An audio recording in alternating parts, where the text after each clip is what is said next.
Matsuo Basho.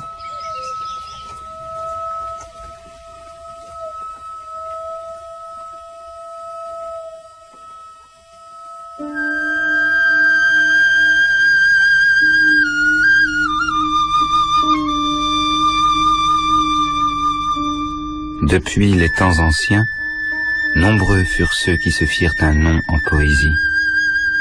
Tous ceux-là sont partis de la vérité pour rechercher la vérité. Notre maître, lui, sut doter de vérité ce qui était dépourvu de vérité, et devint de la sorte un guide que l'on suivra longtemps. Vraiment qu'après tout ce temps, ce soit en ce temps-ci que le Haikai ait trouvé sa vérité, c'est à croire que le ciel aura attendu le talent inné de cet homme. Quel homme était-ce donc le maître? Le maître Basho. Basho signifie bananier. Hervé Collet. Ce nom lui a été donné quand il s'est installé dans un ermitage près de Edo, c'est-à-dire Tokyo, aujourd'hui. Et un de ses disciples avait planté un bananier, donc un basho, près de l'ermitage, qui en est venu à s'appeler Basho-an, c'est-à-dire l'ermitage au bananier. Et le poète, qui s'appelait Matsuo Kinsaku, a pris ce nom de plume. Haranakaya, mono ni mo tsukazu, naku hibari. Au milieu du champ, et libre de toute chose, l'alouette chante. Fuku tabi ni, chou no inaoru yanagi kana. Avec chaque souffle, le papillon se déplace sur le saule. Kiyotaki nami ni chirikomu aomatsuba. La cascade claire, les aiguilles de pin vertes tombent dans les flots. Sur une branche morte, un corbeau s'est posé. Crépuscule d'automne. En fait, l'art poétique de Basho donc se confond avec sa vie. Alain Kerverne. Puisque quand Basho naît, il naît en 1644, le Japon est en paix depuis environ 40 ans. Après une succession de guerres civiles, le pays recommence à vivre, l'insécurité ne règne plus, les villes commencent à se développer et les hommes et les marchandises commencent à circuler dans le Japon. Et Basho arrive à un moment où, effectivement, dans les villes qui se développent, notamment Sakai, Osaka, et la toute jeune Edo, qui est la capitale politique du pays, mais qui commence seulement à se développer, eh bien, les activités artistiques et littéraires commencent aussi à se développer. C'est un signe que la paix est revenue. Et après une enfance heureuse, donc dans la maison du maître de son père, il doit, à la suite d'un deuil, quitter son domicile et il part à Kyoto parce que déjà, il a des prédispositions pour la poésie. Voilà, il était donc très ami avec le fils du maître de maison, puisque son père était un samouraï attaché à une maison, un clan, et son fils, le fils de ce maître de cette maison, qui était le clan Todo, son fils, qui s'appelait Yoshitada, était donc, c'était lié d'amitié avec Basho, qui était donc, lui, le fils d'un des hommes de main, on va dire, des samouraïs de la maison. Et une amitié les lie, et ils se mettent tous les deux à aimer la poésie, à fréquenter les clubs de poètes, et ensemble, ils commencent à développer des activités autour de la poésie, quand brusquement, donc autour de 20 ans, son ami, donc et maître, Yoshitada, meurt. Et il se retrouve, alors il part, déjà il est encouragé par les premiers succès en poésie, et il part où? Il part à Kyoto, qui est l'ancienne capitale impériale, enfin l'empereur y habite toujours, c'est la référence sur le plan culturel encore au Japon, avant que Edo et Osaka détrônent cette ville dans les siècles suivants. Et là, donc, il suit une formation pour devenir poète, à savoir sous la férule d'un maître qui s'appelle Kitamura Kigin. Il apprend la calligraphie, la philosophie, la poésie, et parallèlement, il multiplie les expériences et les cercles de poésie en ville. Et il publie, on le repère à plusieurs reprises, en 1667, en 69 et en 1671. Et sa première anthologie, qui s'appelle Le Jeu du coquillage, est déjà quelque chose où on sent poindre la maturité alors qu'il a à peine 25 ans. Le poème chinois, le poème japonais, le lenga et le haikai relèvent tous de l'art poétique. Les trois premiers, cependant, laissent de côté certains sujets, tandis que le haikai ne s'en interdit aucun, même si cela les évite. Il retient tous les aspects plaisants du Nouvel An. Que ce soit le rossignol qui chante dans les fleurs, ou bien qui lâche sa fiente dans les gâteaux sur le promenoir, il chante la grenouille qui demeure dans les eaux, aussi bien que le bruit de l'eau quand elle plonge dans le vieil étang. Et c'est ce bruit même qu'elle fait en quittant l'herbe sèche pour entrer dans l'élément liquide, qui est la résonance propre au haikai. Le haikai n'est pas d'abord un genre, c'est un style. Daniel Stru. C'est un terme qui vient de la poétique ancienne, qui existe depuis longtemps au Japon. Et la pratique du haikai se relie à une forme poétique très particulière qui s'est développée au Moyen-Âge au Japon, qui est le vers enchaîné. C'est-à-dire non pas un poème composé par un poète seul, comme on est habitué à voir ça en Occident, mais plutôt une poésie pratiquée collectivement en groupe. On se réunit et on enchaîne des vers selon des règles assez précises. Alors ça apparaît au Moyen-Âge, mais au XVIIe siècle, avec l'unification du Japon, le développement d'une nouvelle société urbaine, d'une nouvelle culture marchande, avec l'évolution de la langue aussi et des réalités autour. Donc ce vers enchaîné qui est devenu ancien devient difficile à pratiquer et une forme nouvelle plus facile émerge, qui est le vers enchaîné comique. Et haikai en fait signifie comique. Mais il est aussi une occasion de s'approprier l'ancienne culture de cour, en jouant avec elle, d'en faire quelque chose d'autre.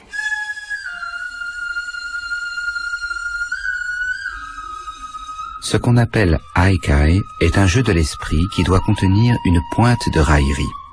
Le jeu de l'esprit consiste à prêter des sentiments aux choses insensibles et la parole à des êtres dépourvus de voix. Ai est jeu, kai est dégagé. Il y a d'autre part ce que l'on appelle le plaisant.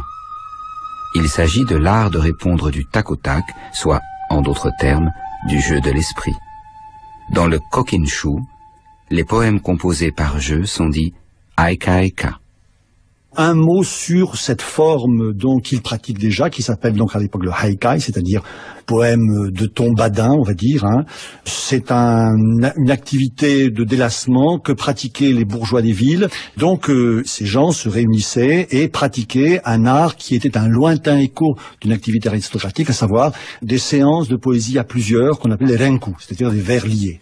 Et le premier vers, le verset d'envoi de ces longues théories de poèmes composés à plusieurs avait toujours une grande importance, forcément. C'est lui qui présidait à l'ensemble et qui devait donner l'atmosphère générale et le ton du poème qui allait se développer ensuite. Et peu à peu, grammaticalement, ce premier verset d'envoi qu'on appelle le hokku, qui veut dire vers en développement, si vous voulez, mot à mot, eh bien, il va donc se développer grammaticalement, il va devenir indépendant, et puis peu à peu, il va effectivement aussi être indépendant sur le plan sémantique, et puis c'est comme ça que du hokku, il va passer au haïku. Mais le mot haïku n'est pas encore, on devrait pas dire haïku de Basho, puisque le mot haïku n'existe pas encore. Le haïku ce mot va être créé par une autre personne, donc au début du XXe siècle, Masao Kashiki, qui lui va relancer le haïku, qui allait mourir de sa belle mort, et puis qui le relance, mais c'est une autre histoire. Donc le mot haïku a été inventé par cet homme, mais bien plus tard.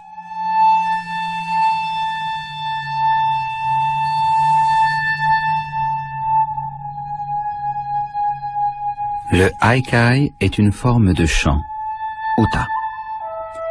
Le chant existe depuis l'ouverture du ciel et de la terre.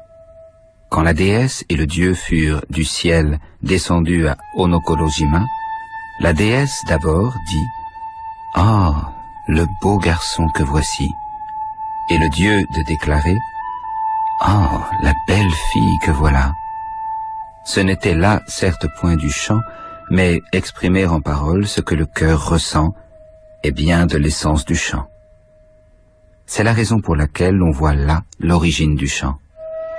Au temps des dieux, le nombre des mesures n'était pas déterminé, mais venu l'âge des hommes, il se fixa à 31 mesures. Et comme il s'agit de la manière du pays de Wa, on le nomme waka. Du waka sont issus le lenga, puis le haikai. Concrètement, la poésie japonaise tourne essentiellement autour d'une forme unique, qui est ce qu'on appelle le waka, ou encore le tanka, la terminologie est un peu compliquée, et qui est un vers de 5, 7, 5, 7, 7 syllabes.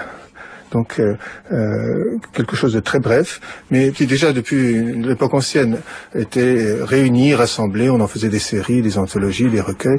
Donc la brièveté n'empêche pas le foisonnement, au contraire, elle le permet.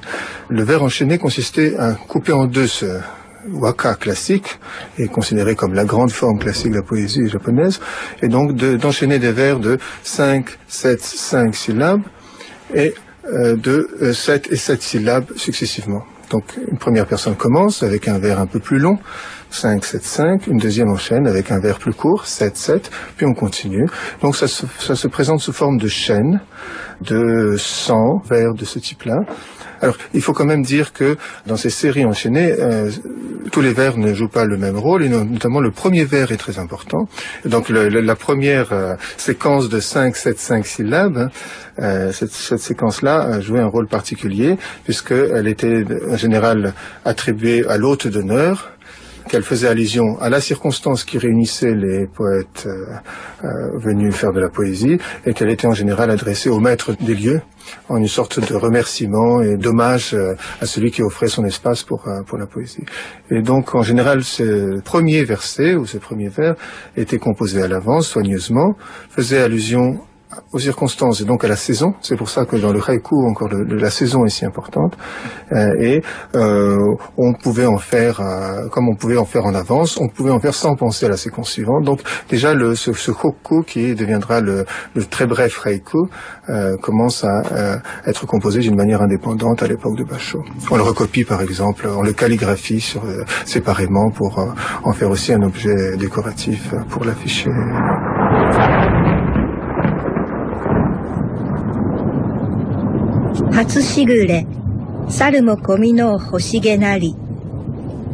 Première averse.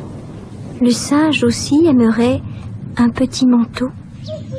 Il faut savoir que le XVIIe siècle est le début de l'imprimerie au Japon, et que dès le début, le haikai, qui est par excellence une forme orale, une forme improvisée et qui est liée à un moment donné, mais dès le début au XVIIe siècle, ces séries de haikai immenses sont imprimées et diffusées dans ces groupes de haikai, puisque là encore c'est quelque chose qui est difficile de comprendre, mais on ne fait pas de la poésie d'une manière sauvage dans le Japon de l'époque. Pour faire du haikai, il faut être attaché à une école. Ces écoles elles-mêmes se rattachent en fait à de très anciennes écoles de poésie waka et de poésie enchaînée.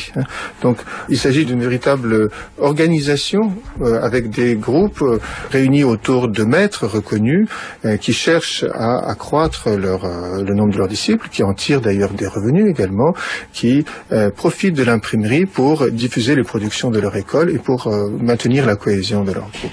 Le haikai, de ce point de vue-là, peut être considéré comme une véritable équivalent de sorte d'école, presque d'université, puisque en entrant dans le haikai, on reçoit en fait une éducation classique. Il était quand même nécessaire, même pour cette forme allégée et un peu ludique, de bien connaître par cœur les grands recueils d'anthologie de l'époque classique, du Xe, XIe, XIIe siècle. Il fallait connaître le Di du Genji, les grands romans classiques. Donc il y avait une véritable formation classique japonaise, chinoise beaucoup moins, mais surtout japonaise, et on peut dire que les marchands et même les guerriers du XVIIe siècle ont très largement été acculturés, formés dans le cadre de ce haikai. Même cette philologie japonaise qui va se développer au XVIIIe siècle sur d'autres bases a été préparée par exemple les innombrables éditions commentées de classiques que publient ces maîtres de haikai. Ils font aussi un grand travail pour diffuser, faire connaître et rendre accessible une culture qui jusqu'à présent était réservée à la petite aristocratie de cour de Kyoto et à des moines qui la fréquentaient.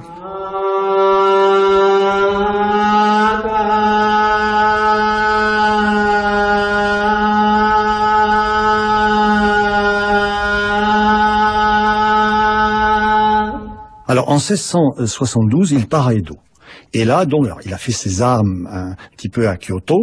Donc, à Edo, ça sera la future Tokyo. Il fréquente plusieurs cercles de haïku. Et là, nous sommes en plein bouillonnement une tentative. Il y a plusieurs tentatives qui ont été faites par plusieurs personnes avant Basho pour essayer de faire de ce genre qui apparaît, là, qui émerge lentement, qui évolue, un genre littéraire à part entière. Et c'est vrai que Basho arrivant, tout bascule, puisque Basho arrivant, il va donner par sa personnalité une profondeur, une consistance, on va dire, au haïku, au hokku, on va dire, qu'il n'avait pas jusque-là.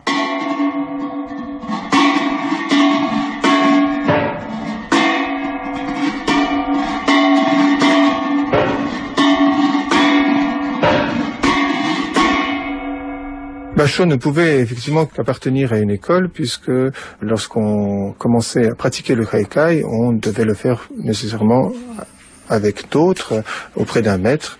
Et donc, Basho va se rattacher à un maître. On ne connaît pas très bien d'ailleurs les débuts de la vie de Basho, et on ne sait pas exactement sûr de l'identité de son parcours au début. Pour donner une image un peu simplifiée de ce qui s'est passé au XVIIe avec le haikai, on distingue 3 étapes. La première est centrée autour de Matsunagate Toku, on appelle ça le Teimon, et la phase de constitution, c'est à peu près la moitié du XVIIe siècle. Ensuite, ce haikai constitué autour de Matsunagate Toku commence à vieillir. Les écoles constituées surtout autour de la ville de la capitale, Kyoto, sont contestées. Et dans les années 70 se développe un haikai nouveau à Osaka et à Edo. Et quand Basho arrive dans les années 70 à Edo, il va participer à ce mouvement de contestation des écoles de Kyoto et de renouvellement du haikai. Simplement, ce renouvellement, qui est aussi un bouleversement des anciennes affiliations, va entraîner une sorte de développement accéléré du haikai et une crise de cette forme qui, contestant les formes sur lesquelles elle s'appuyait, finit par déboucher sur une sorte de désordre généralisé. Et c'est dans cette crise du haikai que Basho va émerger comme celui qui aurait su faire du haikai une véritable forme poétique, le doter d'une esthétique et en faire, tout en gardant ce caractère léger et ludique, en faire une forme poétique sérieuse et en faire une grande poésie. Kyolai dit: entre les autres courants et l'école de Basho, il semble que la différence soit tout d'abord dans l'usage de la réflexion. L'école de Basho énonce les choses comme elles se trouvent, pour la forme et pour le fond.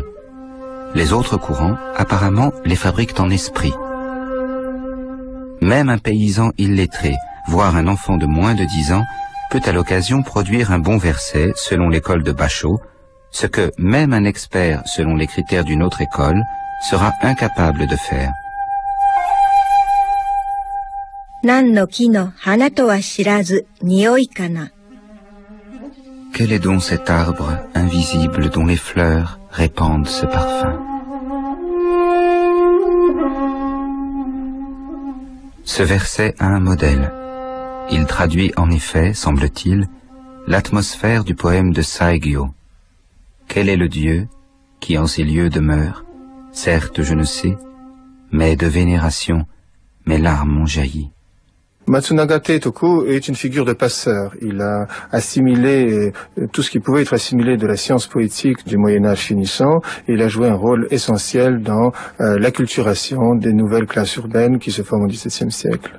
Au moment où ce courant issu de Matsunagate Toku commence à être contesté, les nouveaux poètes se réunissent autour d'une autre figure qui est celle de Nishiyama Soin, un maître de vers enchaîné qui exerce dans un temple d'Osaka et qui, par son intérêt pour le zen et pour la philosophie chinoise, notamment pour cette philosophie chinoise non conformiste, non confucienne, représentée par Chuang-Tzu ou Lao Tzu. Donc c'est une époque où on lit beaucoup l'œuvre de Chuang-Tzu. Considère que le haikai est avant tout quelque chose de libre, que la liberté est la première caractéristique du haikai, et donc il accepte des disciples venant de tous les horizons et les encourage à essayer de nouvelles choses.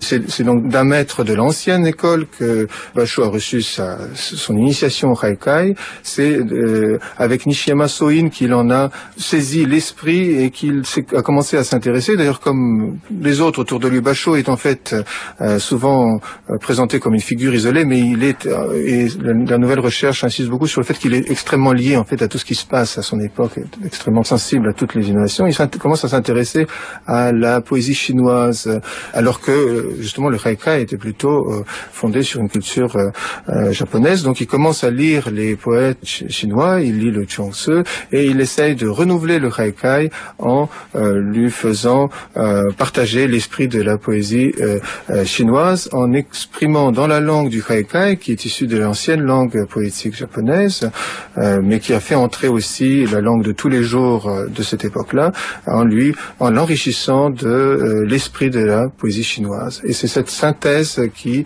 va donner la poésie de Basho.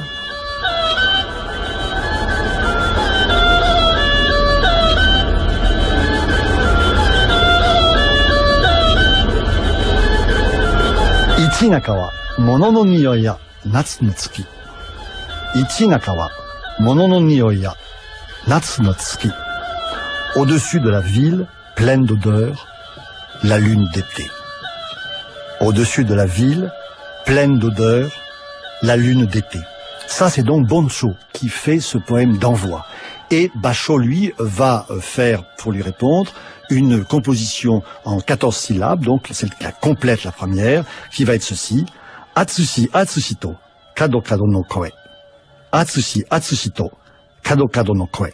C'est-à-dire qu'il fait chaud, entend-on à chaque coin de rue. Donc on voit, si vous voulez, qu'on reste dans une espèce de distanciation par rapport à la réalité, mais quand même une réalité très prosaïque. Il y a tout un jeu subtil entre la distanciation et puis en même temps on s'amuse à reprendre ce que la foule, qui est dans cette ville bruyante, pleine d'odeurs et de couleurs, c'est la lune d'été, donc il fait très chaud, très moite. Il y a cette lune au-dessus qui est toute blanche et froide, qui paraît froide, et les gens entre eux parlent et on entend sans arrêt les gens dire qu'est-ce qui fait chaud, qu'est-ce qui fait chaud. Donc on est là dans effectivement tout à fait l'esprit de l'école de Basho.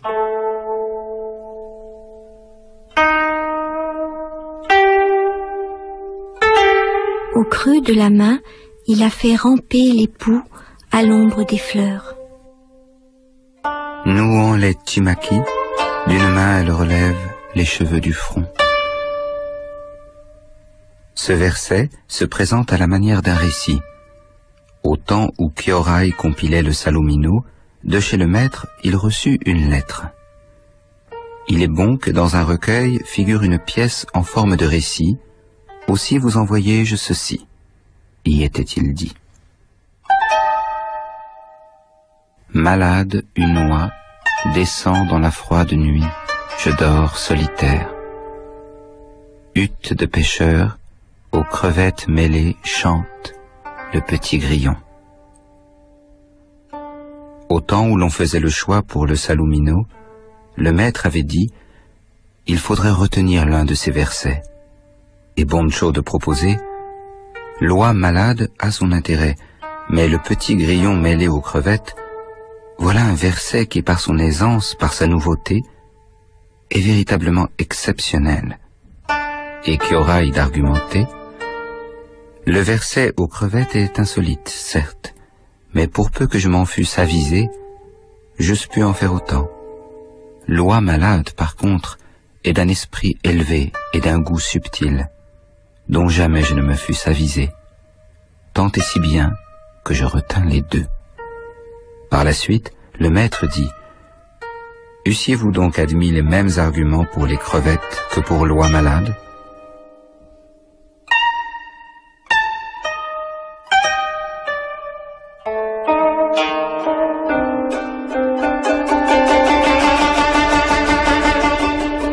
Beaucoup de discussions effectivement de Basho avec Lissy portent sur le choix des mots. Est-ce que tel mot est bien employé ou pas? Est-ce qu'il ne faudrait pas un autre mot?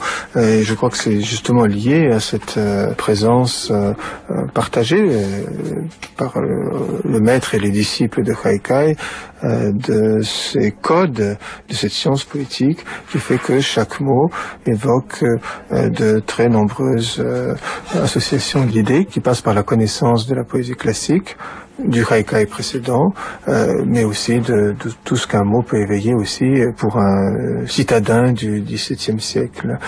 En fait, sur la technique de haikai, il y aurait beaucoup de choses à dire, mais une des caractéristiques technique du haikai qui faisait sa distinction avec le vers enchaîné classique, c'est que dans le premier haikai, on définissait ce genre comme vers enchaîné avec présence de termes vulgaires.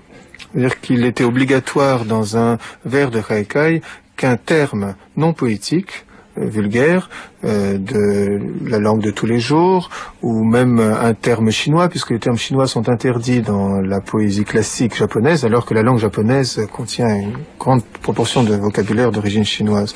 Donc, un mot devait être là, on appelle le haigon, le mot de haikai, qui devait être là pour que le vers ne soit vraiment un vers de haikai, non pas un vers de la poésie enchaînée classique.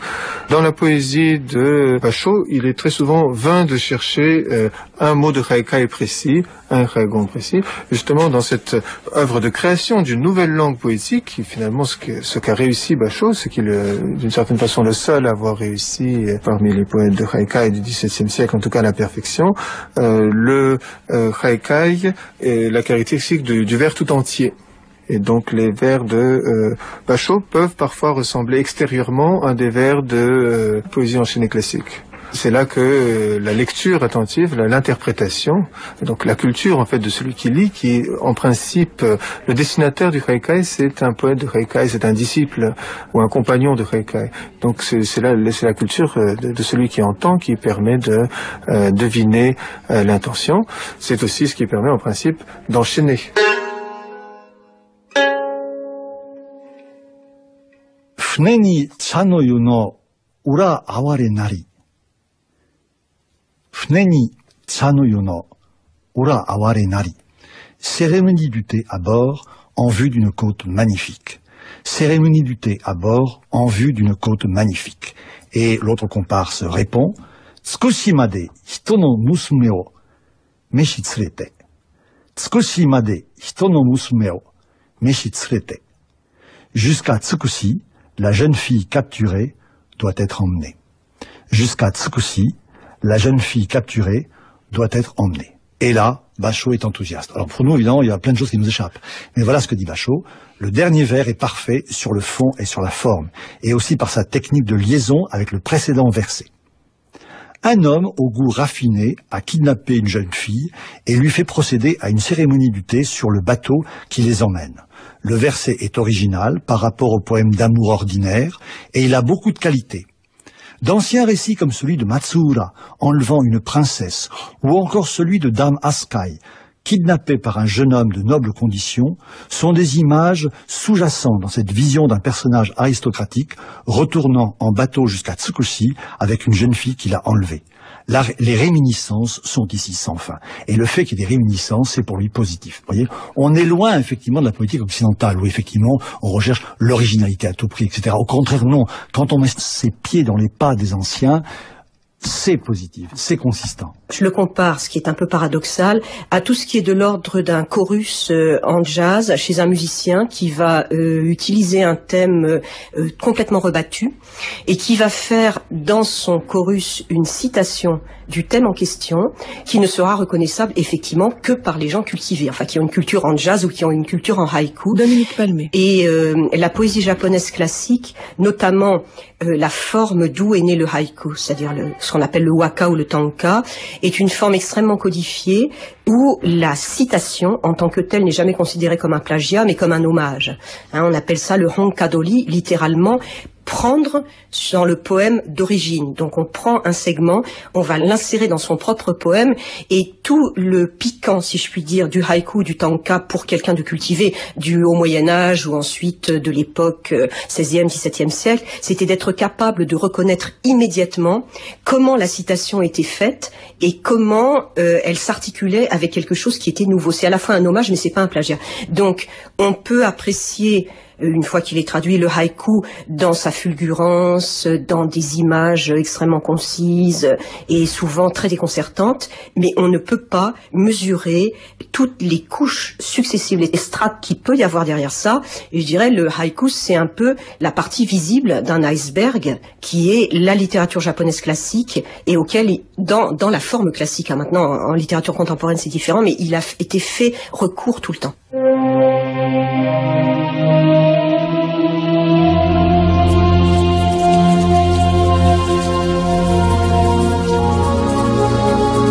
Partant pour un voyage de 1000 lieues, sans m'embarrasser de provisions de route, sous la lune de la 3e veille dans l'inquestionnable suis entré, pouvait dire cet ancien.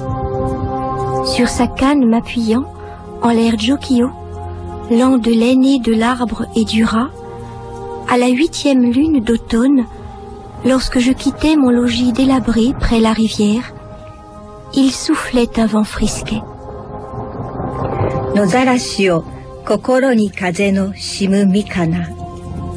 Dussent blanchir mes os, jusque en mon cœur le vent pénètre mon corps. Après 10 automnes, le nom de patrie désigne Edo désormais. Le jour que je franchis la barrière, la pluie tombait et les montagnes disparaissaient toutes dans les nuages. Brouillard et bruine dissimulent le Fuji, charme de ce jour. Kirishigure, Fuji o minu hizo omoshiroki.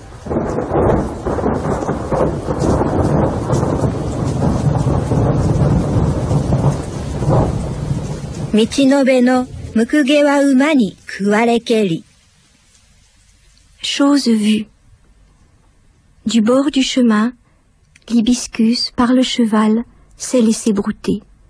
Il décide en 1684 de partir sur les routes, et je pense qu'il est influencé par cette figure emblématique du poète tel que l'imaginent les Japonais de tous les temps, à savoir quelqu'un qui, c'est un bon résumé de la sensibilité japonaise sur ce terrain, c'est la poésie, le voyage et l'ascèse spirituelle ne sont qu'une seule et même chose. Et Basho va se lancer sur la route, il va avoir en tête bien sûr la figure emblématique de quelqu'un d'autre qui est le grand poète Saigyo du XIIe siècle, mais lui-même, eh bien, il va effectivement se jeter sur la route, et on peut observer que au Japon, les poètes que les Japonais admirent, qui sont chers à leur cœur, sont souvent des gens qui ressentent, qui retrouvent, qui se confondent avec cette figure emblématique de la personne sans attache, errante, et dont la démarche poétique se confond avec une démarche spirituelle, une espèce de quête spirituelle.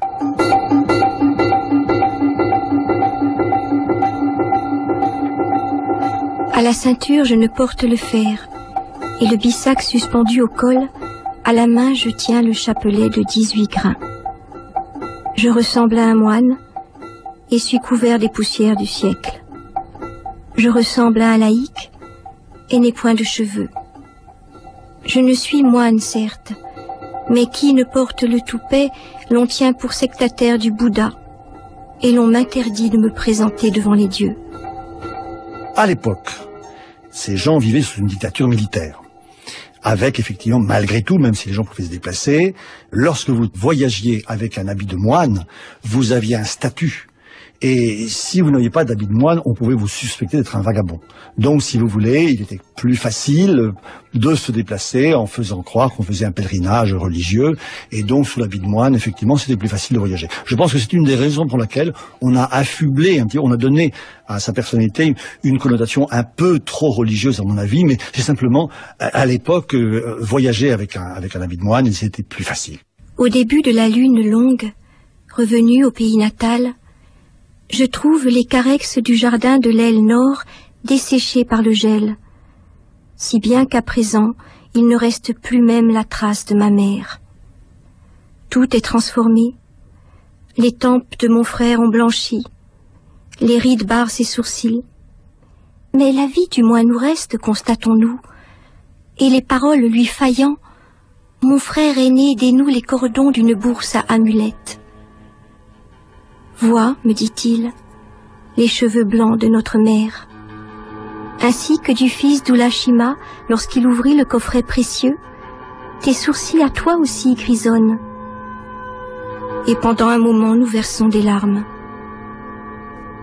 Dans ma main fondra, car chaudes sont mes larmes, le givre d'automne.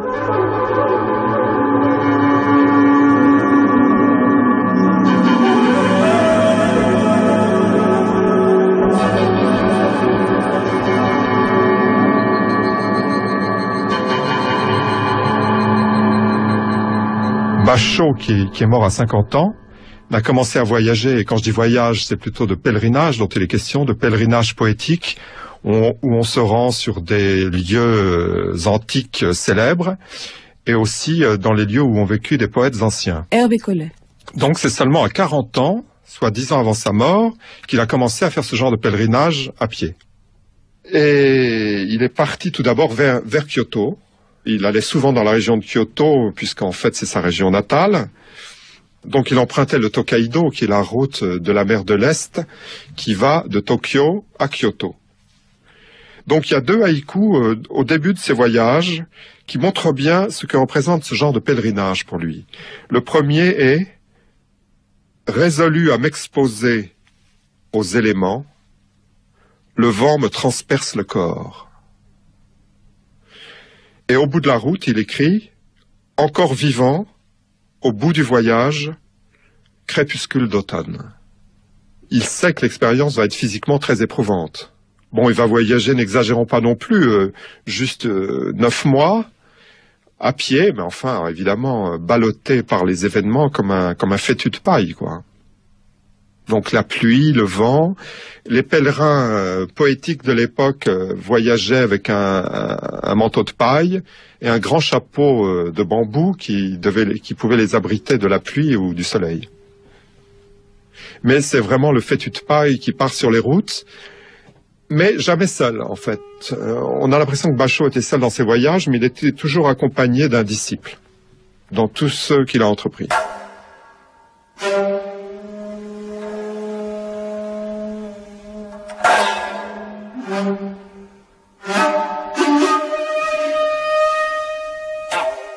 Sur la route qui mène à Otsu, en suivant un sentier de montagne. Par le montueux sentier, ne sais quel charme répand la violette. Paysage lacustre. De Kawasaki, le pin plus que les fleurs, de brume voilée. Pour la pause de midi, je m'assois dans une auberge de voyageurs. Bouquet d'azalées, à son ombre une femme émiette la morue séchée. Composé en route. Au champ de colza, ont l'air d'admirer les fleurs, moineaux qui volettent. À Minakuchi, je retrouve, après 20 ans, un vieil ami. D'être en vie tous deux, la joie avec nous partage le cerisier.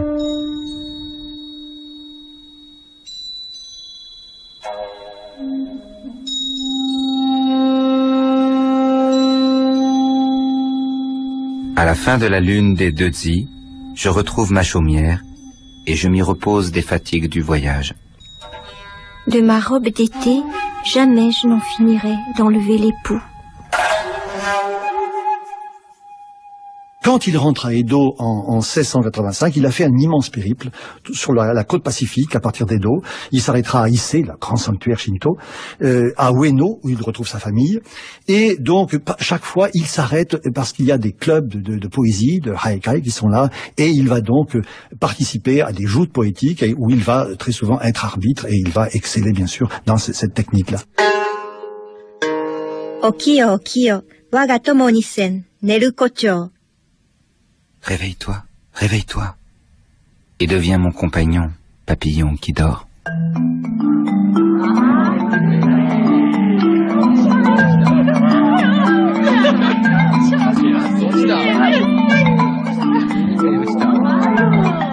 Les amis se retrouvent, et alors il y a à manger, à boire, et puis on lance un thème. Alors les gens sont tous assis autour d'une table, bon, ils prennent le temps de composer. Une fois que c'est composé, donc, on met l'ensemble anonymement au milieu de la table. Et puis alors, ça tourne, chacun lit tout ce qui a été écrit et recopie ce qui semble être le plus intéressant parmi les poèmes. Une fois que tout le tour, ils peuvent être 3 comme 10, et une fois que les poèmes ont été vus par tout le monde, et que chacun a retenu ce qui était le plus intéressant, on procède à la lecture. À la lecture, donc, à haute voix. Tout ça a des termes techniques, il y a des termes techniques très précis en japonais pour tous ces moments-là de la séance de haïku.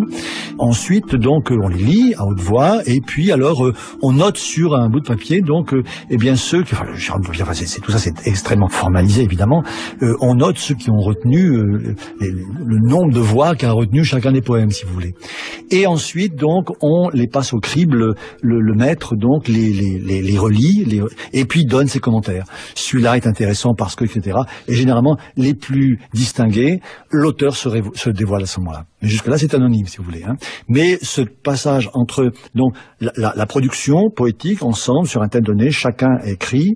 Ensuite, chacun devient juge. Il passe d'auteur à juge ou à arbitre, on va dire, en retenant, en jugeant les compositions des autres, tout ça anonymement. Et la troisième partie, la plus intéressante, pour eux en tout cas, c'est aussi d'entendre les commentaires qui sont faits par le moniteur, on va dire le maître.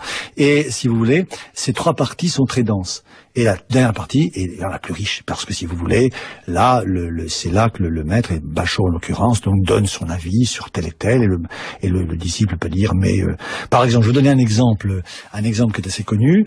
Voilà, c'était Kyorai, qui était un des élèves de Basho, et qui avait composé le poème suivant. Iwa hanaya, koko ni mo hitori, tsuki no kyaku. Iwa hanaya, koko ni mo hitori, tsuki no kyaku.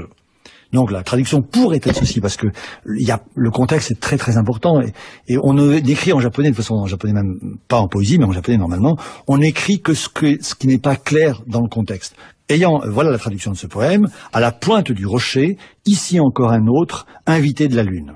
À la pointe du rocher, ici encore un autre, invité de la lune. Alors, voilà, et un ami de Kyorai lui dit, c'est sympa ce que tu as écrit, mais ça serait mieux de remplacer le mot l'invité de la lune, encore un autre invité de la lune, le mot invité, si tu le remplaçais par le mot singe. Alors, il faut dire que le thème du singe était très très courant, très à la mode dans les peintures de paysages à l'époque. Il y avait beaucoup ce thème du singe était très très présent. Voilà.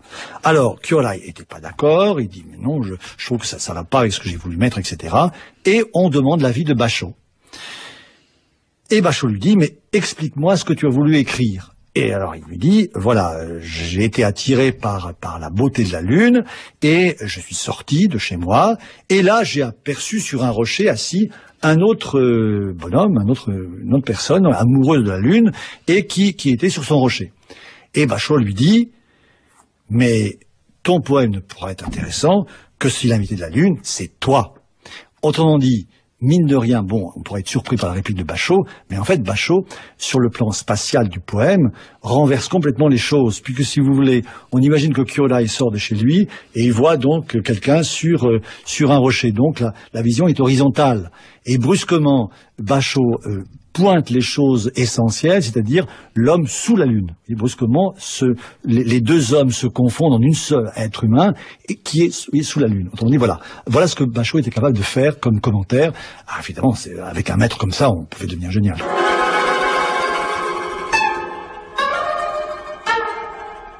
Le maître dit : s'exercer est l'affaire de chaque instant. Une fois en place, ne laissez pas l'espace d'un cheveu entre le plateau à écrire et vous. Exprimez immédiatement ce qui vous vient à l'esprit et, arrivé à ce point, ne vous laissez troubler par rien d'autre. Venue l'heure de ranger le plateau, tenez-le pour un griffonnage sans valeur. C'est là un précepte auquel il attachait la plus grande importance. Voici d'autres paroles encore du maître à propos de la composition. La lumière qui se dégage des choses, il faut la fixer dans les mots avant qu'elle ne soit éteinte dans l'esprit.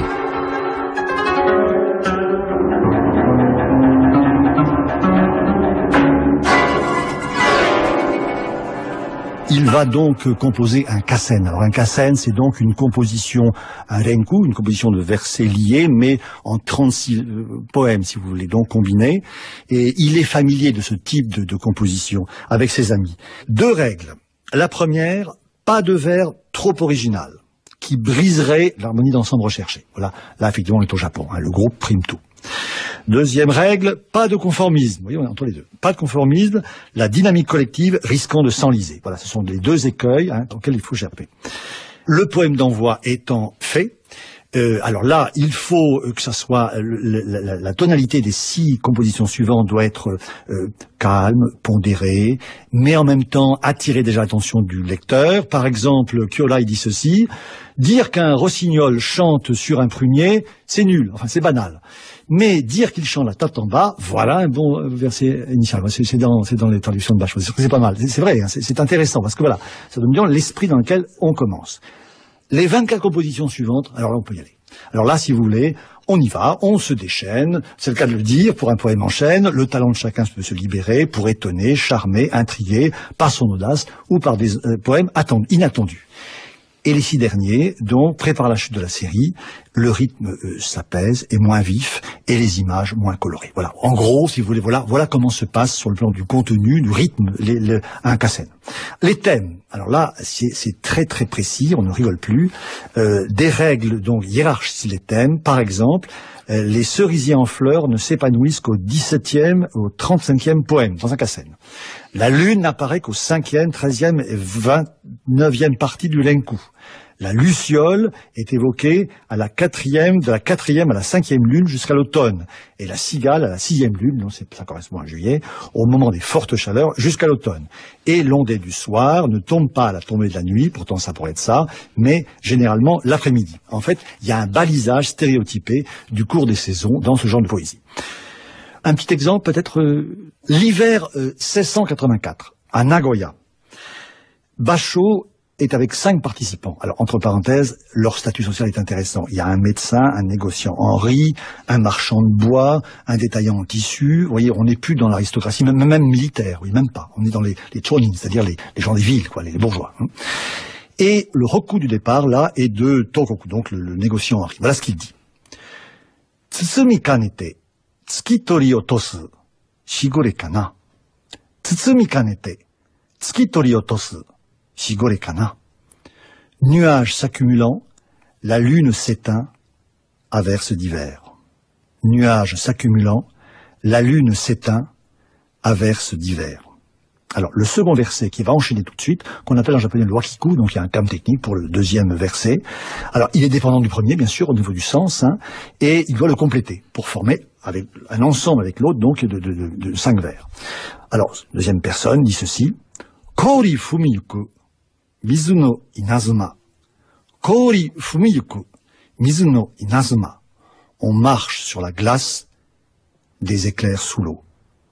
On marche sur la glace, des éclairs sous l'eau. Là, on voit donc comment ça part bien, hein, on voit bien comment démarre ce renku, et il y a bien sûr l'habileté qui naît de l'image du paysage inversé, hein, et on retrouve, alors que le ciel s'efface et se dissout, il renaît sous les eaux, sous la forme d'éclairs.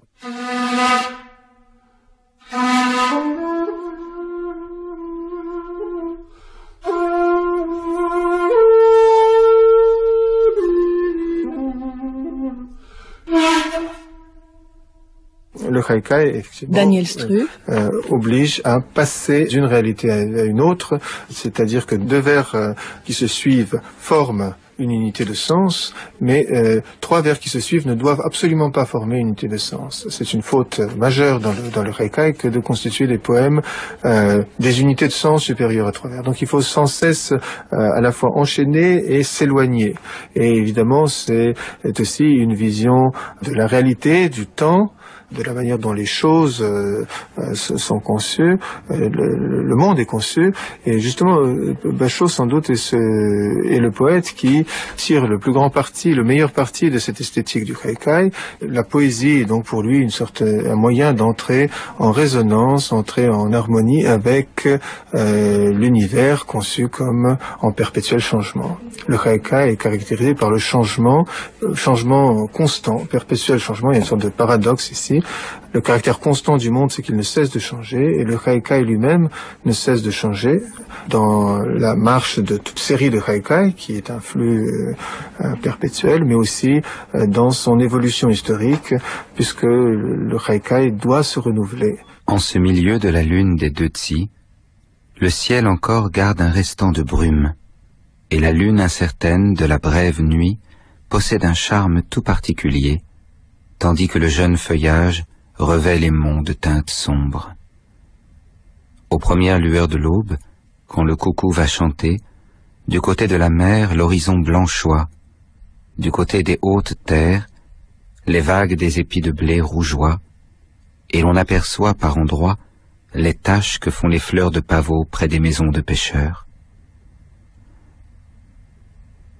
Des gens de la mer, les visages se détachent sur les fleurs de pavot.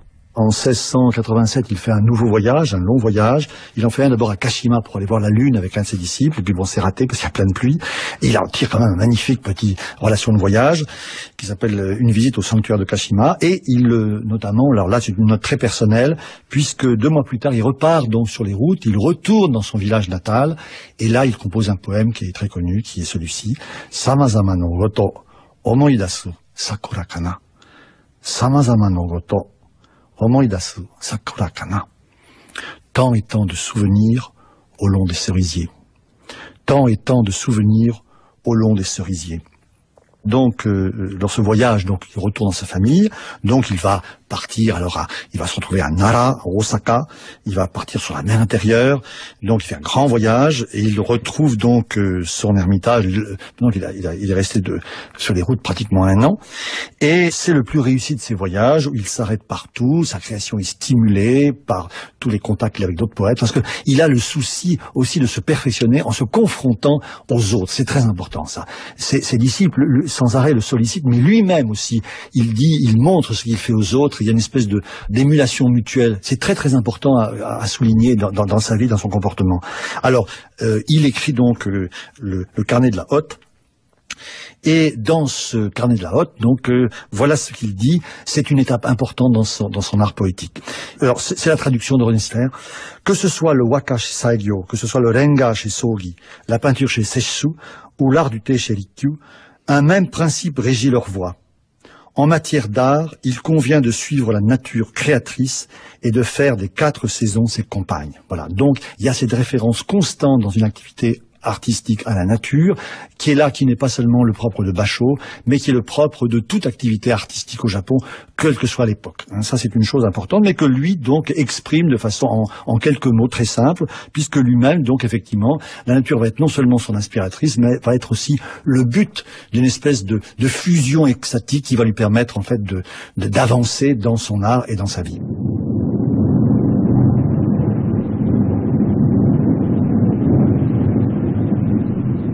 En matière d'art, il convient de suivre la nature créatrice et de faire des 4 saisons ses compagnes. De ce que nous voyons, il n'est rien qui ne soit fleur. De ce que nous ressentons, rien qui ne soit lune. Qui dans les formes ne voit la fleur est pareil au barbare. Qui en son cœur ne ressent la fleur s'apparente aux bêtes brutes. Sors de la barbarie, écarte-toi de la bestialité. Suis la nature, et retourne à la nature, est-il dit. Au début de la lune sans Dieu, sous un ciel aux dessins indécis, je me sentais incertain de ma route à venir autant que feuille au vent. Voyageur sera, mon nom je le souhaite, premières averses, et camélias des monts vous donneront abri. Un habitant d'Iwaki, du nom de Chotalo, avait composé ce second verset, alors que chez Kikaku, l'on m'offrait un banquet pour prendre congé. Mes vieux amis, mes intimes et de moins intimes, mes disciples, les uns me dédiant poèmes ou écrits, les autres m'offrant le prix des sandales, me témoignèrent leur amitié. Réunir les provisions de route pour 3 mois ne me donnait guère de peine. Robes de papier ou vêtements fourrés, aussi bien que capuchons ou socs, affluaient, offerts de bon cœur, si bien que je n'avais à craindre les froides rigueurs du givre et de la neige. Tel me promenait en barque ou me régalait en sa maison de campagne. Tel autre, apportant saké et condiments, venait en ma chaumière me souhaiter bonne route. Et chacun manifestait tant de regrets à me voir partir, qu'à tout ce bruit, l'on eût dit du départ de quelque grand personnage. Est-ce qu'à l'époque, beaucoup de poètes pouvaient vivre de la poésie? Parce que quand on voit la vie de Bashō, à un moment, dans les années 80, il décide de faire du haikai sa vie. Et en fait, il était aidé par ses disciples, qui l'aidaient financièrement. Est-ce que c'était courant à l'époque? À l'époque d'Edo, c'est quelque chose d'assez courant. Il y a en ville, et nous avons gardé à cette époque-là des répertoires de différents commerçants de la ville de Kyoto, de la ville de Saka. Il y a des maîtres de no, des maîtres de tambour, des maîtres de flûte. Il y a aussi des maîtres de poésie. Donc on peut aller en payant apprendre la poésie classique. Il y a également évidemment des maîtres de haikai, et quand ils ont du succès, ils peuvent. Matsunagate Itoko était devenu très prospère grâce au grand nombre de disciples qui n'étaient pas d'ailleurs seulement des disciples de haikai, puisqu'il était aussi maître de waka et de beaucoup d'autres choses.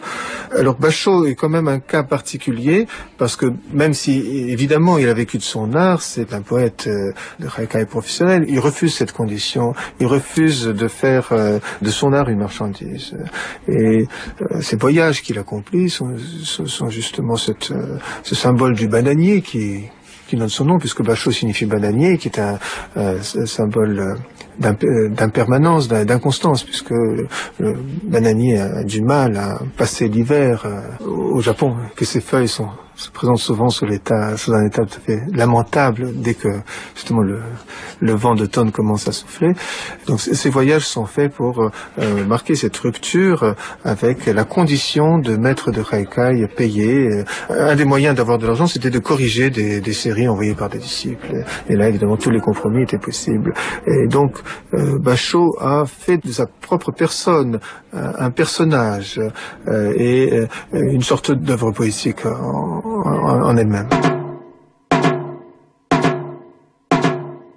Bashō no waki shite, tarai ni ame o kikuyo kana. Le bashō dans la tempête et la pluie dans mon baquet, toute la nuit. Kame o ruru, yoru no kori no nezame kana. Nuit glaciale, la cruche qui éclate me réveille. Désolation hivernale. Dans le monde monochrome, le bruit du vent. Furui ke ya, kawazu tobikomu mizu no oto. Ah, le vieil étang. Une grenouille y plonge, le bruit de l'eau. Furui ke ya, kawazu tobikomu mizu no oto. Voilà. Dominique Palmé. Alors, Furui ke ya, le kireji, la césure, c'est le ya, qui est considéré comme, en fait, c'est intraduisible puisque c'est un mot complètement vide de sens. C'est un mot de ponctuation. Hein. C'est quelque chose que je serais tentée de dire, de par mon expérience de traductrice, de toute la littérature japonaise, qu'elle soit en poésie ou en prose. C'est une littérature qui, dans la tradition, est extrêmement liée à la transmission orale. Donc, ce qui est très important, c'est le rythme, c'est la mélodie. En plus, le japonais est une langue qui est très pauvre sur le plan syllabique, ce qui pourrait être un désavantage et qui devient un merveilleux avantage, parce que on peut jouer des homophonies, on peut jouer des doubles, voire des triples ou des quadruples sens, vous voyez, donc il faut l'entendre par l'oreille. Alors, le ya serait l'équivalent, donc, je dirais, d'une ponctuation sonore dans une partition musicale, ou en tout cas d'une ponctuation graphique, qui, selon les cas, alors, Etiamble écrit des pages et des pages pour démontrer que dans le Furui ke ya, ya ne peut pas être traduit entre guillemets par un point d'exclamation, ce qui lui semble un contresens. Et ça, on pourrait gloser longtemps là-dessus, mais ça peut être point d'exclamation, point de suspension, et ça donne souvent une tonalité émotionnelle. Donc voilà, le kireji, c'est Furui ke ya. Ensuite, le kigo, c'est kawazu. Dans la façon dont je perçois ce haïku, il y a une opposition voulue, peut-être pas consciemment voulue de la part de Bashō, c'est une intuition. Comme le kigo, donc le mot de saison c'est la grenouille, et que ce mot de saison évoque le printemps, et vraiment le tout début du printemps, quand il y a une renaissance, une explosion de la nature, et dans un pays comme le Japon, qui dans certains endroits est un pays quasi tropical, il y a une luxuriance de végétation au moment du début du printemps on n'a pas idée ici. Enfin, moi j'ai vu même dans les rues de Tokyo des buissons entiers d'azalées, c'est impressionnant. Donc il y a beaucoup plus que chez nous, je pense, la sensation de cette renaissance, et la grenouille donc incarne cette renaissance. Et pour moi, Furuike, ça me fait penser presque visuellement à ce qu'on appelle le bokuga, c'est-à-dire les peintures à l'encre de Chine, ce sont les lavis, dont on voit beaucoup, enfin dans la tradition chinoise, mais qui existe aussi en japonais. Et pour moi, cette atmosphère de Furuike, le vieil étang, c'est complètement opposé à l'image de cette grenouille qui bondit et de cette végétation absolument explosive. C'est au contraire un étang qui est un étang d'eau dormante. Et pour moi, c'est complètement lié. Je ne sais pas si ça existe en tant que kigo dans le haïku, ce Furuike, mais pour moi c'est complètement lié au début de l'hiver, avec quelque chose de figé, de presque glacé. Et donc ce contraste est très très beau. Voilà, donc le début est très simple. Fulu, c'est un adjectif qui est fului maintenant, donc vieux, ike, étang. Il y a le kireji. Alors ce qu'il faut savoir aussi, ce qui donne toute son ambiguïté à l'interprétation d'un texte japonais, surtout de poésie, et ensuite toute sa difficulté à la traduction, c'est que le japonais est une langue où il n'y a pas grammaticalement d'articles, il n'y a pas les mêmes marques que chez nous du singulier et du pluriel, il n'y a pas de marques distinctives du féminin et du masculin, et donc si on s'en tient véritablement à ce que dit Bashō, c'est vieil étang. Déjà, rien que sur ces 5 syllabes, il y a quelque chose qui me paraît illustrer toute la difficulté et la richesse à laquelle on est confronté quand on est traducteur de poésie japonaise. C'est-à-dire que, en fait, vous avez le choix de dire vieil étang. Dans le pire des cas, si je puis dire, on peut imaginer qu'il y a plusieurs vieux étangs. On peut imaginer que c'est un vieil étang. Quel vieil étang, on ne sait pas où il est. Ça peut être le vieil étang comme métaphore de tous les étangs, voyez-vous. Donc ça donne à la fois une difficulté parce que choisir, puisqu'on sait que à partir du moment où on aura fait un choix, ça va restreindre la multiplicité des interprétations possibles. Et en même temps, ça permet quelquefois de faire chanter, je dirais, le texte en lui imprimant en français un rythme qui ne sera pas le même suivant qu'on dit un vieil étang, le vieil étang ou vieil étang. Moi, je le vois plutôt aussi sur un plan musical. La poésie japonaise, la poésie en règle générale, c'est une question véritablement de partition de musique.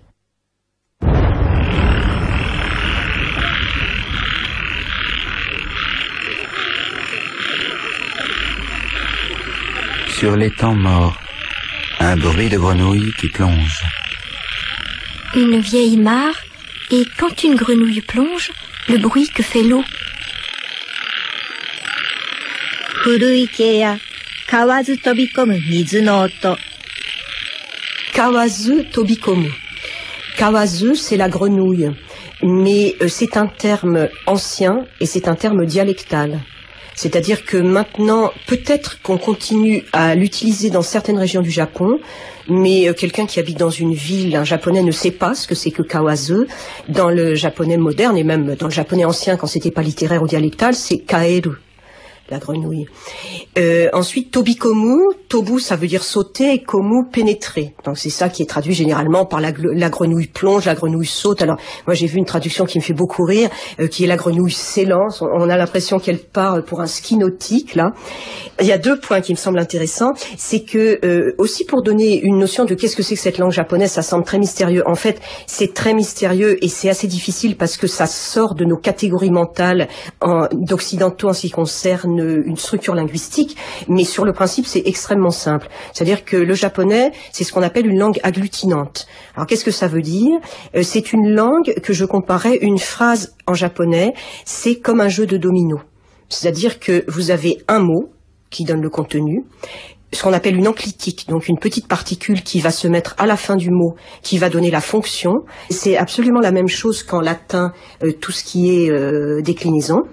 Et puis ensuite, donc ça fait un petit domino, hein, donc mot plus enclitique. Et puis ensuite, vous collez un deuxième domino qui va être, par exemple, encore mot plus enclitique. Et puis à la fin de la phrase, un troisième domino qui est systématiquement le verbe. C'est une langue où toutes les phrases se terminent avec un verbe, comme la structure de l'allemand. Mais ça peut aller beaucoup plus loin en japonais. Et c'est une langue dans laquelle il n'y a absolument aucun mot de liaison. Je veux dire par là que vous n'avez pas la notion de pronom relatif et que c'est simplement la position du domino plus la petite enclitique qui lui donne la fonction qui vont déterminer le sens véritable de la phrase japonaise. Chose très intéressante qui est due justement à la concision de la forme, c'est que si on redisait ça en japonais, je dirais vraiment strictement grammatical correct, et dans la langue contemporaine, on dirait kaeru et non pas kawazu. Et comme il s'agit du sujet de la phrase, on mettrait l'enclitique ga qui indique qui est la marque du sujet. Kaeru ga tobikomu. Donc là, l'enclitique est chantée tout simplement parce que, étant donné la brièveté de la phrase, le sujet c'est une grenouille. Elle saute, enfin l'idée du saut de la grenouille, on ne peut pas imaginer que le sujet soit un autre personnage que la grenouille. Donc voilà. Alors après, il y a deux possibilités d'interprétation pour ce poème. Pour les deux dernières mesures, on peut les considérer comme isolées. Kawazu tobikomu, une grenouille saute. Et puis ensuite, mizu no oto, bruit de l'eau, bruit d'eau, littéralement, puisque là aussi, il n'y a pas de marque d'article. Ou bien on peut l'interpréter comme bruit de l'eau où saute une grenouille, c'est-à-dire que la deuxième mesure est en position relative déterminante. Ça peut être, je dirais, soit une vision simultanée, soit une vision consécutive, c'est-à-dire une grenouille saute, pof, conséquence logique, bruit de l'eau, ou bien bruit de l'eau où une grenouille saute, pof, elle a plongé, à ce moment-là on entend le bruit de l'eau. Mais de mon point de vue, ça ne change strictement rien, à la résonance en tout cas. Donc là aussi c'est extrêmement simple sur le plan de la structure. Et ensuite, ça se termine par une mesure qui est complètement nominale. Mise, c'est l'eau. No, c'est l'enclitique qui permet de relier, c'est l'équivalent de notre DE, qui permet de relier deux mots, dont l'un va définir l'autre. Et puis auto, c'est le bruit, le son, la sonorité. Et souvent, ça se termine les haïkus comme ça sur une mesure qui est nominale. Et après, c'est tout l'intérêt du haïku, c'est-à-dire que le poème, enfin celui qui est entendu par l'oreille est terminé, mais en fait ça ouvre sur d'autres résonances. Et c'est cette partie invisible, je dirais, et inaudible ou indicible qui me paraît faire tout l'intérêt du haïku.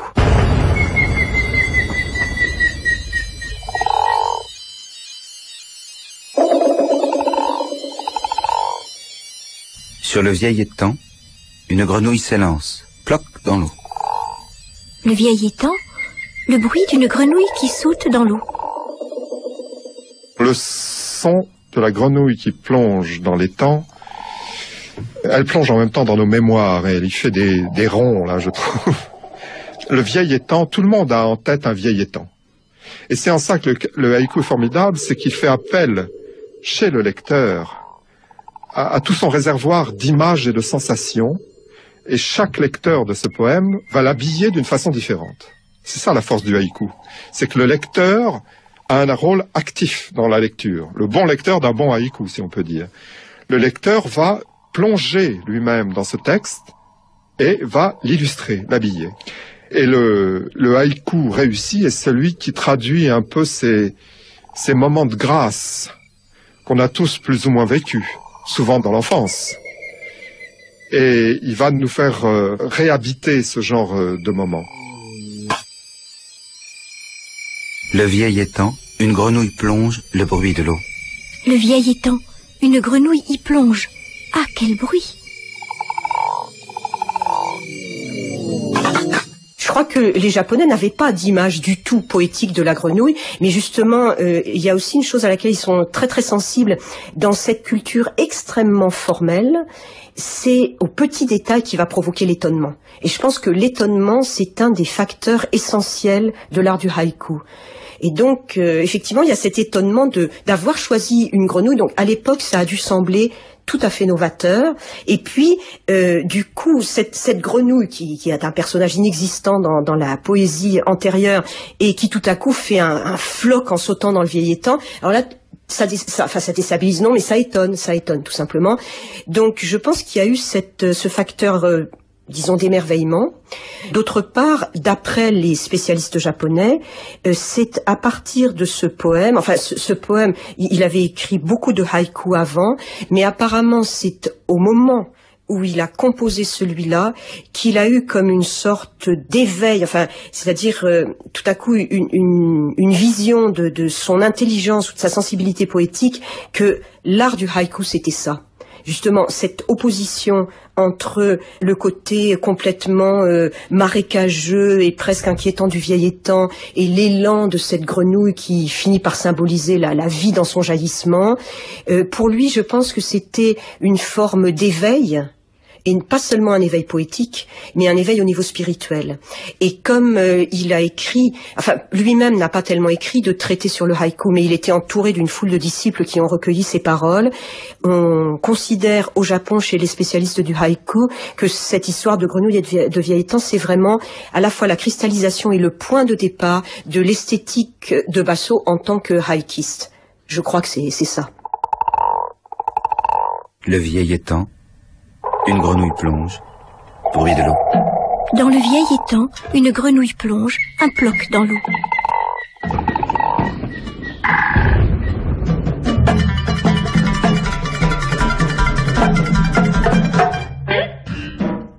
Il y a un certain mystère qui plane sur la composition de ce haïku, mais il était en présence d'un certain nombre de ses disciples quand lui est venue l'idée de composer ce poème. Et d'après le disciple qui a relaté les circonstances de cette composition, Basho a commencé à écrire les 2 dernières mesures. Donc, une grenouille saute, bruit de l'eau. Et après, simplement, il interroge ses disciples, il dit « Qu'est-ce que je pourrais bien mettre en premier vers? Vous avez une idée, vous ?»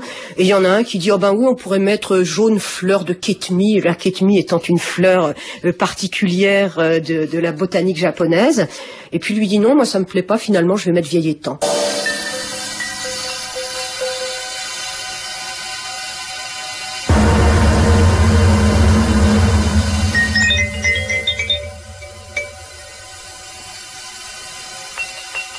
Dans la brume de l'aube tournoie le son de la cloche.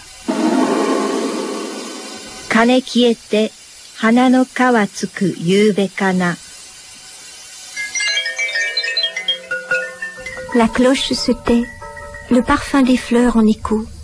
Ah, quelle soirée! L'alouette chante et en contrepoint s'élève le cri du faisan. Et il y en a un fameux là qui me revient en tête en vous écoutant, c'est En voyage. Hervé Collet. Il est dans une auberge, dans le nord du Japon, et il écrit « Le cri du faisan, de père et mère, le souvenir m'envahit. » Le cri d'un faisan. Je vois plus chez Basho des sons uniques. La grenouille dans l'étang, le cri du faisan, et surtout le coucou. À Kyoto, rêvant de Kyoto. Et il ajoute le coucou. Au cri du vendeur de sèche se mêle le coucou. Rapprochement entre 2 sons. Là, magnifique, le cri du vendeur de sèche et le coucou. Et le coucou a un rôle particulier dans la poésie japonaise, dans le haïku, mais il a un rôle particulier tout simplement dans la vie. Nul autre, le coucou, donne plus le sens de la profondeur du paysage. Il est toujours assez lointain, le coucou. Et on le sent loin d'ailleurs. Et il donne justement le sens de la profondeur, de l'épaisseur du paysage.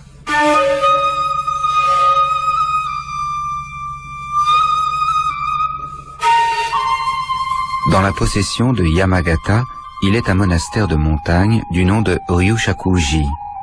Fondé par le grand maître Jikaku, c'est un lieu plus qu'aucun autre empreint de sérénité et de paix.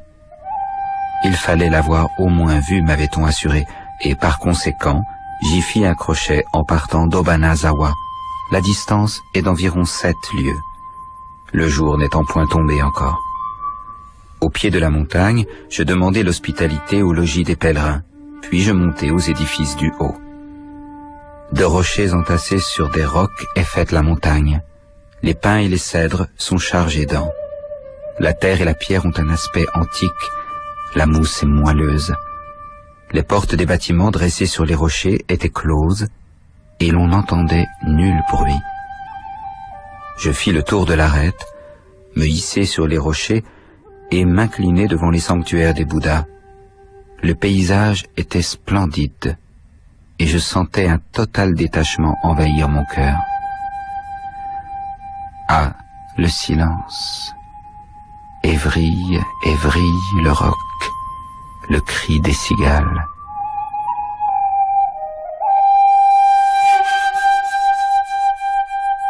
On le retrouve sur les routes, donc, 1 an et demi plus tard, en 1689. Le démon du voyage le pousse à nouveau sur la route. J'insiste beaucoup sur les voyages parce que c'est vraiment ça qui le nourrit. Alain Kerver. Et il fait un périple de 2340 km à pied. À un moment, il a besoin de marcher. Et il part avec Sora, qui est son ami, qui est son ami. Donc il remonte vers le nord. Il s'arrête à Nikko, que tous les Japonais connaissent, aux sources thermales d'Izuka. Ils arrivent à Sendai, donc dans le nord, là. Et ils admirent, lui et ses amis, le célèbre site de Matsushima. Et alors, il arrive devant la forteresse de Hiraizumi. Hiraizumi est une place forte importante, puisque dans l'histoire du Japon, s'est déroulé là un drame, un massacre très célèbre, et effrayant, puisque c'est la jalousie qui pousse Yoritomo no Minamoto, donc au XIIe siècle, à y tuer son frère et le clan de son frère, Yoshitsune, puisqu'il avait pris ombrage des hauts faits militaires de son frère. Alors donc il y a une atmosphère de drame, si vous voulez, sur ce lieu, et c'est vrai que Basho, qui va sur ces lieux 500 ans après Saigyo, qui est son modèle, qui est ce moine devenu poète errant et qui est allé lui-même aussi dans ce château, mais sur ces lieux. Mais Saigyo, lui, est un ancien militaire et il a sur ce lieu une vision, disons, technique de militaire. Et c'est un vrai moine, donc il y a le détachement et ce sentiment de l'impermanence de toute chose, le fameux Mujo-kan, que Basho a aussi. Mais Basho, lui, vous verrez, il n'arrive pas il voudrait être détaché des biens de ce monde, mais lui n'y arrive pas. Et il serait intéressant de voir ce que dit, par exemple, Saigyo, en parlant de Hiraizumi. Ayant atteint Hiraizumi, le 12e jour de la 12e lune, neige, tempête et mauvais temps m'accueillent. J'allais voir la fameuse rivière Koromo, que j'ai toujours rêvé de contempler un jour. Arrivé sur la berge, les détails de l'architecture du château qui s'y trouve excitèrent ma curiosité au point que je m'absorbais dans leur observation. La berge était gelée et l'eau particulièrement glaciale. Tant de froidure me perce le cœur, claire et glacée, la rivière Koromo, je suis ce jour venu voir. C'est-à-dire que Saigyo, lui, était animé par effectivement un sentiment, lui, vraiment bouddhiste, le détachement des biens de ce monde, toute n'est qu'illusion ici. Et dans son recueil de la demeure des montagnes, il écrit ceci: « Si je ne perçois pas le réel comme tel, à plus forte raison, ne pourrais-je percevoir le rêve comme étant rêve. » Voilà dans quel, évidemment, état d'esprit l'on est. Basho, lui, c'est pas du tout la même chose. Quand il arrive sur le même lieu, c'est intéressant de voir comment il réagit. Alors c'est beaucoup plus ampoulé, sentimental et plein d'artifices. On est dans un Basho tout à fait différent. Parce que lui, il est ému par l'atmosphère de drame. Vous avez vu comme c'est très froid, le commentaire de Saigyo. Ainsi donc, l'élite des vassaux fidèles dans le château s'était retranchée. Mais le bruit de leurs exploits n'eut qu'un temps, et les herbes couvrent leurs traces. L'état détruit, il reste monts et fleuves. Sur les ruines du château, le printemps venu, l'herbe verdoie, me récitai-je. Et assis sur mon chapeau, oubliant le temps qui passe, je versai des larmes. Natsu tsaya, tsuamono domo ga, yume no ato. Natsu tsaya, tsuamono domo ga, yume no ato. Herbe roussie de l'été, des valeureux guerriers, traces d'un songe. On est presque dans du Shakespeare.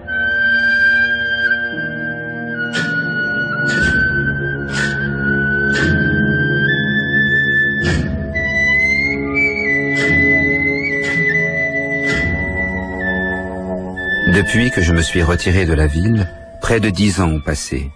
Et voilà que la cinquantaine approchant, Minomushi, qui aurait perdu son abri de brindilles, Colimaçon qui aurait quitté sa coquille, j'ai brûlé mon visage au chaud soleil de Kisakata dans les provinces du Nord.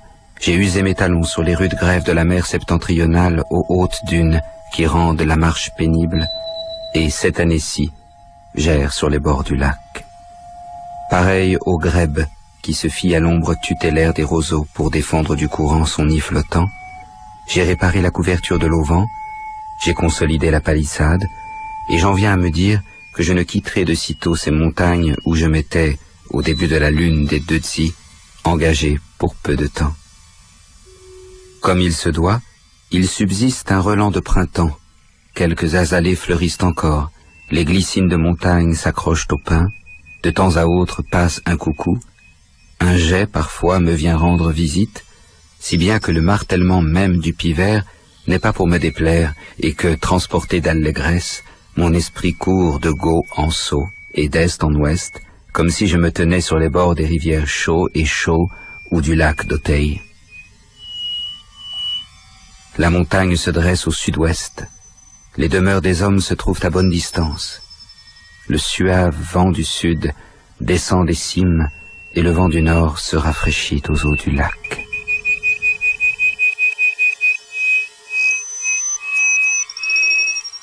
Quand il revient des provinces du Nord, de Hoku, il va s'installer près de Kyoto, sur les rives du lac Biwa, dans un ermitage qui s'appelle, c'est pas lui qui lui a donné le nom puisqu'il existait déjà, l'ermitage d'Illusion.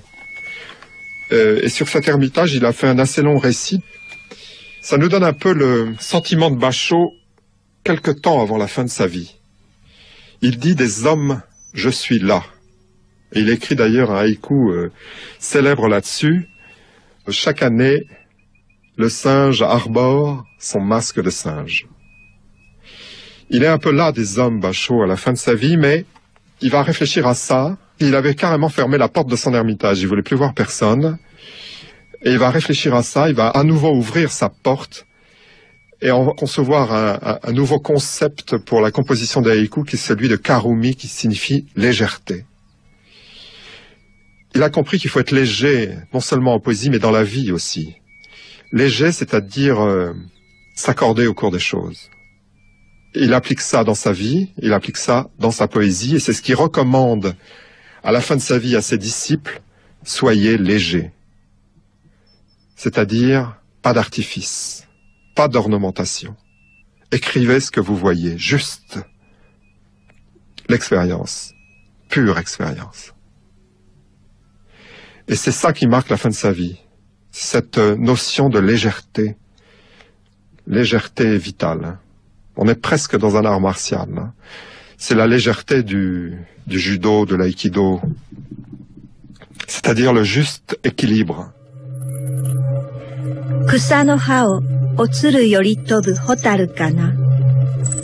Tombée d'un brin d'herbe, elle s'envole à nouveau, à la luciole. À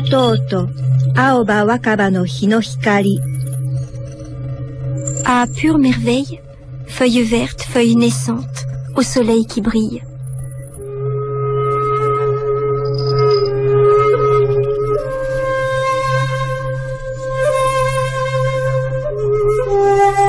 Non point que je tinsse pour autant à jouir à jamais de la solitude, ni à dérober mes pas par monts et par vaux. Quelque peu maladif, la société des hommes me pèse, et je ressemble en cela à ceux qui ont renoncé au monde. Quand je médite sur les misérables erreurs que j'ai commises au fil des ans et des mois, j'envie parfois la sécurité qu'assure un emploi, et si parfois je fus tenté de franchir la porte de la retraite du Bouddha ou de la cellule du fondateur, je me tourmente au gré des vents et des nuages, sans but, je m'emploie à chanter les sentiments qu'évoquent les fleurs et les oiseaux, et j'en ai même pour un temps fait le moyen de sustenter ma vie, si bien qu'en dépit de mon absence de capacité et de talent, j'ai fini par m'attacher à cet art. Rakuten s'y est brisé le corps et l'esprit, Tôt l'Ancien en avait maigri. Intelligence et sottise, artifice et naturel ne sont également partagés, mais ce monde n'est-il point demeure d'illusion? Là d'y réfléchir, je me suis couché. À l'ombre me fit des chênes tutélaires au bosquet d'été.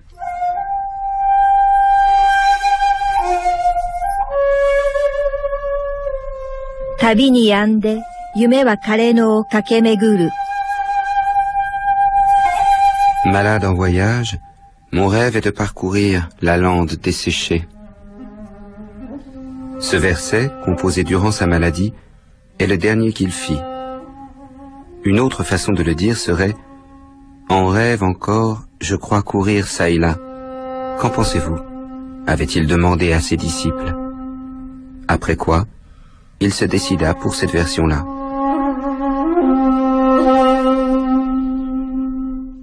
Malade en voyage, mon rêve erre sur la lande flétrie. Et curieusement, son rêve erre encore. Donc, à la fin de sa vie, Basho est à Osaka. Il est hébergé par un de ses disciples. Et quand on dit ses disciples, ce sont toujours des gens qui ont des professions. Celui-là est marchand à Osaka. Sentant sa fin proche, il cesse de manger, se lave et fait brûler de l'encens. Il a autour de lui 5 ou 6 disciples qui sont accourus à son chevet. Et il écrit un mot tout simple à l'intention de son frère, qui est le suivant. Son frère aîné. « Tu seras sans doute attristé que je parte avant toi. J'espère que tu atteindras un grand âge grâce à la protection de ton fils Mataémon et achèveras ta vie dans la paix et le calme. Je n'ai rien d'autre à ajouter. » Le séjour de Basho dans ce monde flottant se termine le 12e jour du 12e mois de 1694. Et conformément à son vœu, on va l'inhumer près d'un monastère, au bord du lac Biwa, près de Kyoto. Et sur sa tombe, ses disciples plantent un bananier, un basho. Inazuma ni satoranu hito no totosa yo.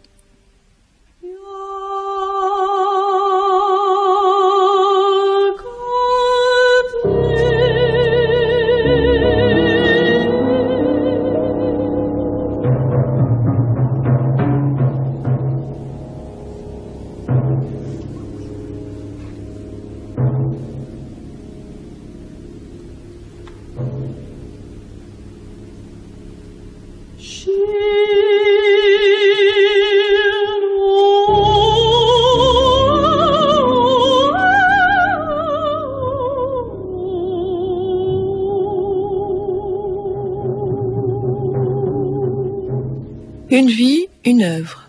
Matsuo Basho, une émission de Christine Ray. Avec Hervé Collet, co-traducteur de À Kyoto, rêvant de Kyoto, Mundaren. Alain Kerverne, auteur de Basho et le haïku, Bertrand Lacoste. Dominique Palmé, traductrice de poètes et romanciers japonais. Daniel Struve, chargé de cours à Paris 7, spécialiste de l'époque d'Edo.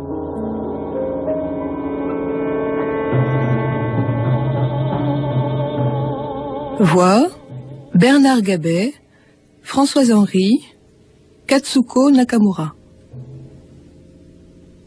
Texte, Journaux de voyage, le Haikai selon Basho et le manteau de pluie du singe aux publications orientalistes de France. 111 haïkus, Verdier, À Kyoto, rêvant de Kyoto, Mundaren.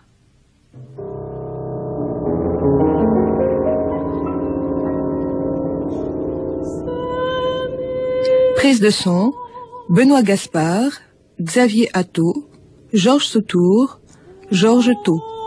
Mixage, Jean-Marc Potry. Réalisation, François Connac.